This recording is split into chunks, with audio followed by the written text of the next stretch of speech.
Here's how to unlock the mines and where to find them in Stardew Valley.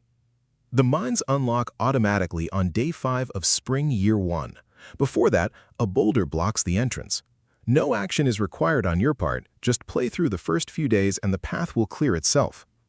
To get there from your farm, head north into the main town area, past the community center, and continue north past the carpenter's shop. Go right from the carpenter's shop and head upward past the statue. The mine entrance is right there in the mountain area. When you enter for the first time, you will meet Marlin, who gives you a basic sword. Go down the ladder to begin exploring. The mines save your progress every 5 floors. This activates the elevator, which lets you return to any saved floor without starting from the top again. This is important to know early, since many players do not realize the elevator is unlocked rather than always available. Bring food for healing, a weapon, and your pickaxe on every run. You will need all 3. If this helped you out, hit that subscribe button for more straight-to-the-point tutorials on Step by Click.